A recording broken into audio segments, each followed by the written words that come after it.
জয় রাম, জয় গোবিন্দ। আমি এখন লাইভে আসছি। যারা যারা আমার দেখেন, আমি আজকে শ্রী শ্রী কবুলধাম আশ্রমে, আমার প্রাণের জায়গা শ্রী শ্রী কবুলধাম, আজকে আমি ঠাকুর দর্শন করার জন্য আসছি। খুব একটা সুন্দর জায়গায় চট্টগ্রাম কবুলধাম আশ্রম।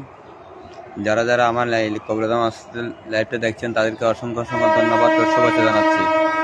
এখন আমার পাশে দেখতে পাচ্ছেন, এখন আমাকে ঢাকা চট্টগ্রামের ট্রেনের যাত্রা হচ্ছে।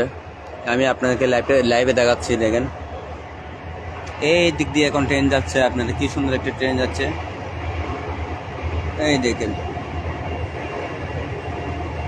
এটা একটু টাকা যাবো যে। হ্যালো এভরিওয়ান, সবাই আশা করি সবাই ভালো আছেন।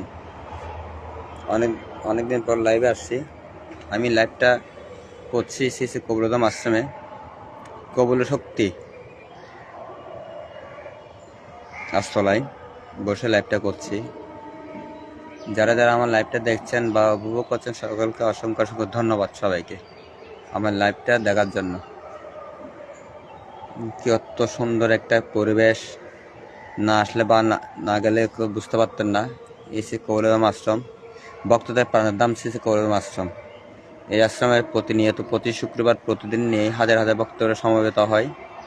এটা সবাই জানেন, যারা চট্টগ্রামে আছেন বা ঠাকুর আশ্রিত যারা আছেন, তারা এত অবগত আছেন। অনেক দিন পরে লাইভে আসা, কত সুন্দর একটা মনোরম পরিবেশ, কত সুন্দর জায়গা দেখতে পাচ্ছেন আপনারা।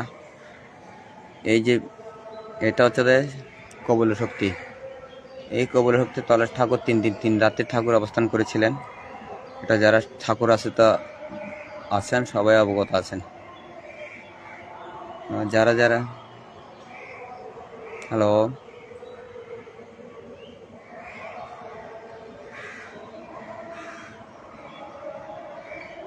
আমার লাইভ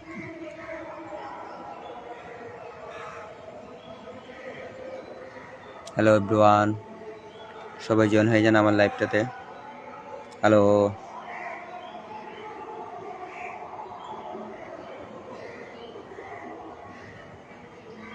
এই জায়গাটা কে কে চিনেন সবাই একটু কমেন্ট করে জানান। দাদা জয় রাম, জয় রাম, জয় রাম, জয়। আমার লাইভে জয়েন হয়েছেন বলে আপনাকে অসংখ্য অসংখ্য ধন্যবাদ দাদা। আমি এখন শ্রী শ্রী কবুলধাম আশ্রম কবুল শক্তি গাছতলায় আছি।